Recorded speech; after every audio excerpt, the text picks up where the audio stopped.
In 2005, YouTube launched as a revolutionary platform, giving creators the freedom to broadcast themselves to the world. It quickly became synonymous with online video content. From funny cat videos to educational channels, political commentary to beauty tutorials, YouTube seemed to have it all. But today, as we move toward the late 2020s, something seems off. A platform once heralded for its creativity and innovation feels stuck. Is YouTube stagnating? And if so, why? Let's dive into the reasons. One of YouTube's greatest innovations, its recommendation algorithm, has also become its biggest curse. Early YouTube was raw and unfiltered. Creators made videos for the joy of creating, and there was a genuine sense of experimentation. But now, the algorithm dictates what works and what doesn't. It embodies an artificially created technological determinism that took away our freedom. Creators are no longer driven by creativity, but by metrics: retention time, click-through rates, and watch hours. Instead of taking risks and making unique content, creators chase trends, adapt to algorithm-friendly formats, and churn out content designed to game the system.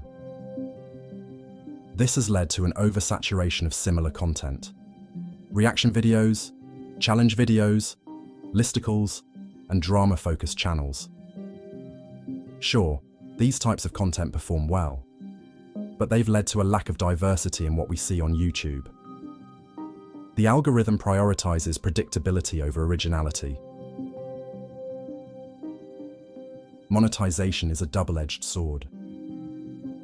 While it empowered many creators to turn their passions into full-time careers, it's also shifted the dynamics of the platform. YouTube's ad revenue model incentivizes long, frequent uploads, leading creators to focus on quantity over quality. Add to that the platform's strict rules for monetization, where demonetization can happen for vague reasons, often pushing creators into a corner. They either follow the platform's increasingly restrictive guidelines or risk losing income. I think that YouTube ad revenue is not even worth counting. Better to pretend it doesn't exist.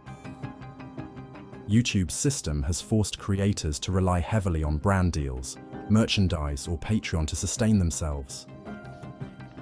This pressure for creators to juggle multiple revenue streams, adhere to advertiser-friendly content guidelines, and still produce fresh content has stifled creativity. The result? A platform full of safe, risk-averse content designed to avoid controversy rather than inspire innovation. Everybody repeats everybody else, and everybody can hear his own echo from every other channel. Once a community-driven space, YouTube today feels more corporate than ever. Acquired by Google in 2006, YouTube's commercial direction was inevitable. But over time, the push for profitability has alienated both creators and viewers. The rise of premium services, like YouTube Red, and the expansion of paid memberships and super chats prioritize revenue generation over fostering genuine creator-viewer connections. The rise of corporate YouTube is evident in the platform's promotion of mainstream celebrities and media outlets. Channels from TV networks, late-night shows, and traditional media personalities are prioritized, often appearing on trending pages or in recommendations. The voices of independent creators, the people who built YouTube's legacy, are drowned out in favor of brands and big names that are safer for advertisers. YouTube is no longer the sole player in the video content space. Platforms like TikTok, Twitch, and Instagram have rapidly risen in popularity, drawing creators and audiences alike with their own unique offerings. TikTok's short-form, addictive content appeals to younger generations, while Twitch has cemented itself as the go-to platform for live streaming. TikTok is also trying to capture those viewers who love long content. Now we can upload videos up to 60 minutes on the Chinese platform. In response, YouTube has introduced YouTube Shorts and expanded live streaming. But these feel like reactive measures rather than true innovations. YouTube once led the charge in online video, but now it seems to be playing catch-up. The platform's attempts to compete are half-hearted and don't reflect the original spirit that made YouTube great. Now it is TikTok who leads the way, and YouTube is failing even in reacting. There's also something deeper happening: content fatigue.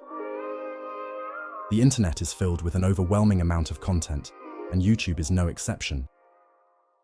The constant pressure on creators to post frequently, and the algorithm's insatiable hunger for fresh uploads creates a burnout cycle, both for creators and viewers. Audiences are tired of seeing the same type of video repackaged in different ways. The excitement that once accompanied new uploads has faded, as many feel they've seen it all on the platform. This oversaturation of content, without any significant shifts in quality or format, has made YouTube feel predictable, contributing to the sense of stagnation. Many viewers became content addicts who spent too much time on the platform. Sometimes they view so many videos that they become totally unaware of their content. Creators are also overburdened. They are already reduced from artists, thinkers, and teachers to be mere workers who are carrying out boring, mechanical, and repetitive tasks. The appearance of AI tools only slightly improved the situation. We are still under the pressure of upload or perish, and we must serve the current trends instead of pushing our own creative agenda. YouTube's stagnation is the result of a combination of factors: algorithmic dominance, the decline of creator independence, the corporatization of the platform, rising competition, an unchanging world, and content fatigue. The video platform represents an anti-change attitude that's present everywhere in our world. It only repeats what is already known, represses novelty, obstructs renewal and reproduction. The question is, can YouTube rediscover its original spark? Can it balance creativity with commercial interests? If it continues on its current trajectory, the platform may risk losing its cultural relevance and also its ability to evolve. The result can be YouTube's further decline and the rise of more dynamic competitors. Ultimately, the future of YouTube depends on whether it can return to its roots. A platform where creators are free to experiment, to challenge the status quo, and to truly broadcast themselves, rather than algorithms, companies, or tribal politics. Thank you for watching. If you enjoyed this video, don't forget to like, comment, and subscribe. Let me know your thoughts on YouTube's current state in the comments below, and what you think it needs to do to evolve.